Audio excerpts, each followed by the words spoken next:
नमस्कार मित्रांनो, कसे आहात? बरे आहात ना? मी पार्थ नाईक तुमचं सगळ्यांचं स्वागत करतो माझ्या नवीन रायगडी चॅनलवर. जर त्यावर टाकलेले व्हिडिओज आवडले तर त्याला लाईक, शेअर आणि सबस्क्राईब करायला विसरू नका.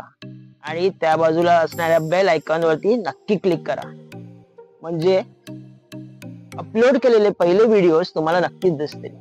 ब्लॉग सुरू करण्या अगोदर मी माझ्याबद्दल काहीतरी सांगू इच्छितो. मी अलिबाग इथून 15 किलोमीटरवर असणाऱ्या ऐतिहासिक गावात राहतो, ते म्हणजे चौल. त्या गावात माझं छोटस छानसं घर आहे. तिथे मी, माझे आई, माझे बाबा आम्ही तिघही मिळून एक होमस्टे चालवतो. तेच म्हणजे वानोळा होमस्टे. आपले बहुतेक व्हिडिओज इथलेच असतील.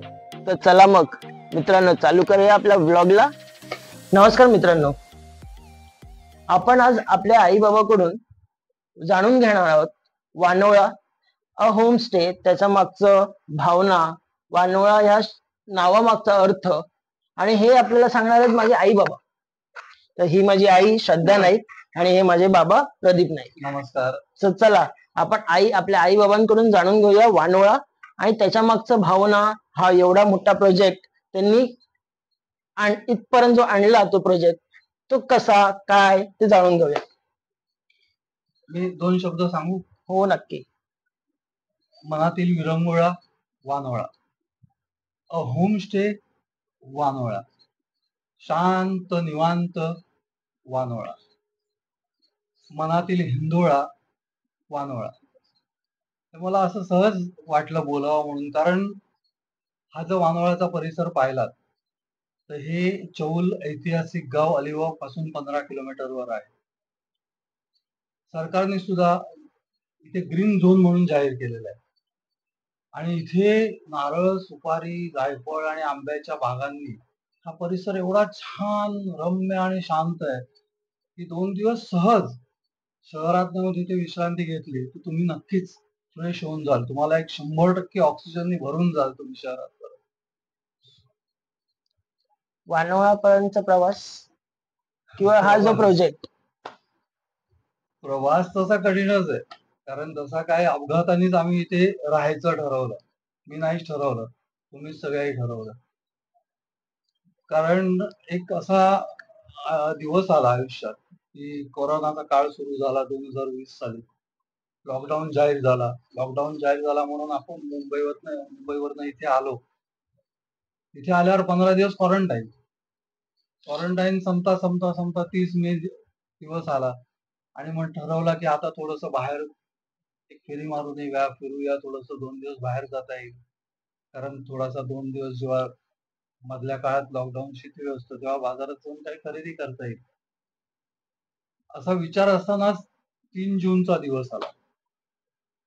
3 जून 2020 आयुष्याला कलाटणी देणारा दिवस होता.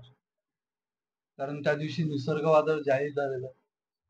साधारण 11-11:30च्या सुमारास हे वादळ झालं सुरू, आणि जे वादळ श्रीवर्धनला लँड होणार होतं तेव्हा पुढे सरकलं आणि रेवदंड्याला लँड झालं. आणि मग त्यांनी जो काही जवळजवळ 5-5.5 तास धुमाकूळ घातला. 120 किलोमीटरच्या स्पीडने वारे वाहत होते. संध्याकाळी 5-4:30 पर्यंत वादळ चालू होतं. असं म्हणतात त्या काळात चौल रेवदंडामधली 3 ते 3.5 लाख झाडं पडली. त्याच वेळी दुपारी 3च्या दरम्यान आमच्या जुन्या वडिलांनी बांधलेल्या घरावर सुद्धा झाड पडलं. पहिलं एक पडलं, पत्रे उडाले. दुसरं पडलं, भिंती तुटून खाली पडल्या. आणि एका मिनिटात आपलं हे घर जमीनदोस्त झालं. होत्याचं नव्हतं झालं. तेव्हा मी ठरवलेलं की हे सगळं विकायचं आणि पुन्हा शहरात जाऊन राहू आरामात, काही फरक पडत नाही. तेव्हा रीटा, तू, मानसी, तुम्ही ठरवलं की नाही आपण परत उभं राहायचं, शून्यातनं उभं राहायचं आणि परत नवीन घर बांधायचं. तेव्हा घराचं नाव अनमट होतं. मग बाकी पुढे सगळ्यांना माहितीच आहे की आपण डिसेंबरला पुन्हा काम सुरू केलं. कुठून पैसे जमवले आणि घराचं काम सुरू केलं. आणि मग 21ला नवरात्राच्या आसपास 1 वर्षांनी जवळजवळ ही वास्तू उभी राहिली आणि तिचं नाव आपण वानोळा ठेवलं. म्हणजे अनवट ते वानोळा हा त्याचा असा प्रवास होता छोटासा. वानोळाचा अर्थ काय? अच्छा. वानोळा. वानोळा म्हणजे मुली नेहमी लग्न होऊन सासरी गेल्यानंतर महिन्यातनं नाही, वर्षातनं एकदाच यायच्या आधी पूर्वी माहेरपणाला. आणि माहेरपणाला आल्या की मुलांना सुट्टी असायची तेव्हाच यायच्या, म्हणजे मे महिन्याच्या सुट्टीमध्ये वगैरे मुलांना घेऊन यायच्या. तर तो काळ असा आहे की मे महिन्याचा महिना सगळं वाळवणीचे पदार्थ करतात. लोणची म्हणा, पापड म्हणा, धान्य सुकवायची म्हणा, सगळं साठवण. कारण नंतर 4 महिने पाऊस असतो, नंतर मग सण असतात वगैरे. त्यामुळे ते साठवणीचा तोच काळ असतो मे महिना. आणि त्याच काळात सासरहून माहेरी यायची मुलगी. आणि नंतर मग महिना पूर्ण झाला, मुलांच्या शाळा सुरू व्हायच्या आधी ती सासरी जायला निघायची. त्यावेळेला तिची आई सगळं म्हणजे हे वाळवणीचे पदार्थ, लोणची, पापड, धान्य वगैरे असं बांधून तू घेऊन जा बाबा घरी तुझ्या सासरी.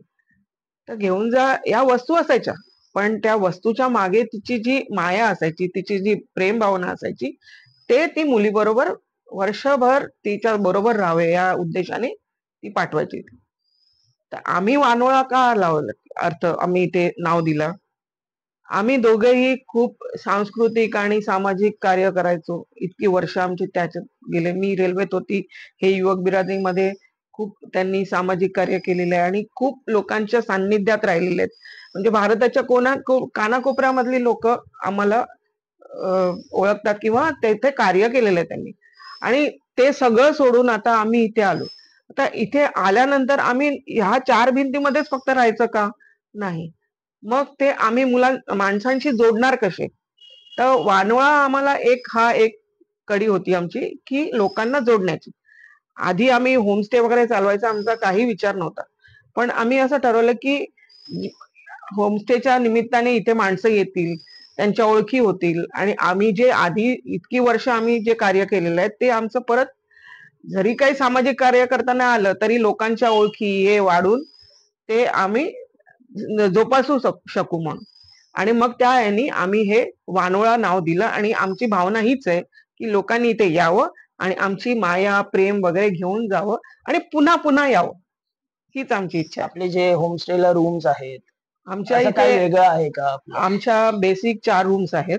बेस्ट पहिलं काय करू माहितीये, तू जाऊन रूम दाखव ना सगळ्यांना. हा, हो, ते नक्कीच. बेस्ट आहे. हा, रूम दाखवल्यावर मग परत आपण भेटू. चालेल. चला तर मग आपण रूम्स बघूया. आपल्याकडे 4 रूम्स आहेत आणि एक मोठा रूम.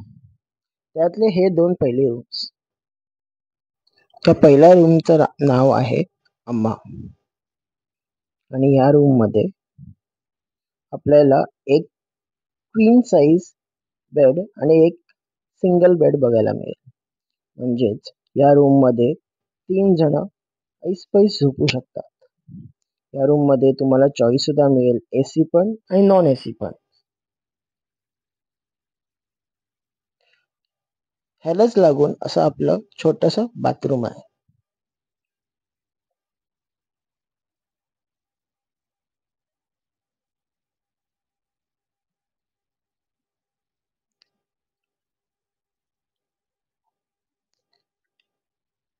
याच्या पुढचा रूम म्हणजे बा. आपण गुजरातीत आईला बाही म्हणतो. ह्या रूम मध्ये सुद्धा तुम्हाला एक क्वीन साइज बेड आणि एक सिंगल बेड बघायला मिळेल. म्हणजेच ह्या रूम मध्ये सुद्धा तुम्हाला 3 जण ऐसपैस झोपू शकतात. आणि ह्या रूम मध्ये सुद्धा तुम्हाला एसी किंवा नॉन एसी पाहिजे हे तुम्ही नक्की इन्फॉर्म करू शकतात. आणि त्याच बाजूला असणारं म्हणजे आपलं हे बाथरूम खूप नीट अँड क्लीन असतं. आमचे वानोळ्याचे स्टाफ हे नेहमीच हे सगळं साफ ठेवतात. आणि हे आपलं वरांडा. या वरांड्यामध्ये तुम्ही लाईव्ह कराओके म्युझिक प्ले करू शकतात, गेम्स खेळू शकतात, जसं की बॅडमिंटन आहे, क्रिकेट आहे म्हणजेच बॉक्स क्रिकेट, कॅरम आहे, चेस किंवा काही छोटे मोठे प्रोग्राम सुद्धा ऑर्गनाइज करू शकतात. इथून पुढे गेल्यावर ही आपली एक छोटीशी विहीर आहे. आणि त्याच समोर असणारं हे आपलं स्विमिंग पूल. इथून पुढे गेल्यास आपल्याला बाकीचे रूम्स बघायला मिळतील.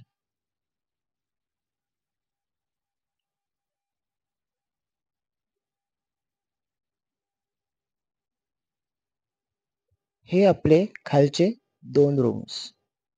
ही जरा साईज मध्ये मोठे असल्यामुळे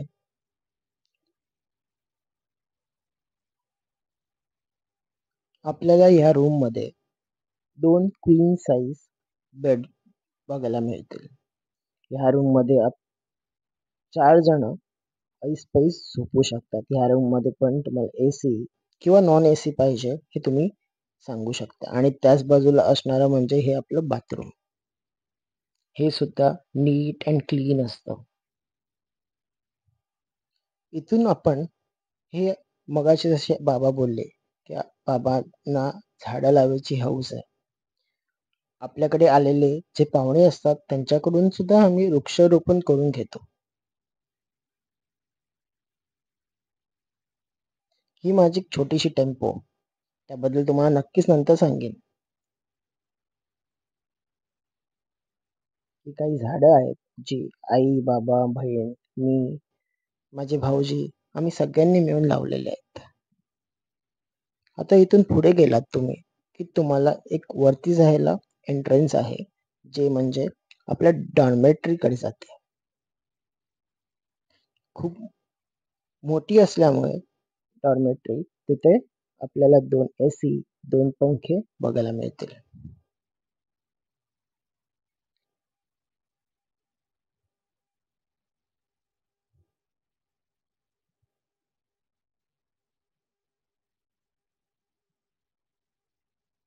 आजूबाजूचा निसर्ग बघा किती हिरवं आहे.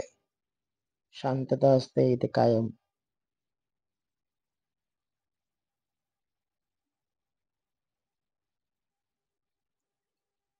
इथे 14 जणांची राहण्याची सोय आहे.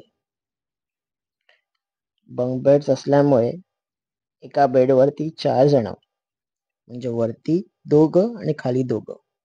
आणि आपले 14 जणांसाठी साठी हे आपल्याकडे बाथरूम्स. प्रत्येक बाथरूम मध्ये आपल्याकडे गिझर कनेक्शन आहे. मित्रांनो, आवडला का आमचा वानवा? जर तुम्हाला असेच नवीन नवीन व्हिडिओज वानवा होमस्टे मध्ये आलेल्या पाहुण्यांबद्दल, त्यांच्यासाठी चाललेली तयारीबद्दल तुम्हाला अजून नवीन नवीन व्हिडिओज बघायचे असतील तर या चॅनलला सबस्क्राईब करायला विसरू नका. आणि व्हिडिओ जर आवडला असेल तर लाईक आणि शेअर नक्कीच करा. आणि जर जास्त व्हिडिओज, माझे नवीन नवीन व्हिडिओज बघायचे असतील तर त्यात काही चेंजेस हवे असतील तुम्हाला अजून, तर कमेंट करायलाही विसरू नका. वानवा होमस्टे मध्ये विजिट करायचं असेल तर व्हिडिओच्या खाली डिस्क्रिप्शन बॉक्स मध्ये तुम्हाला सगळे डिटेल्स दिले जातील.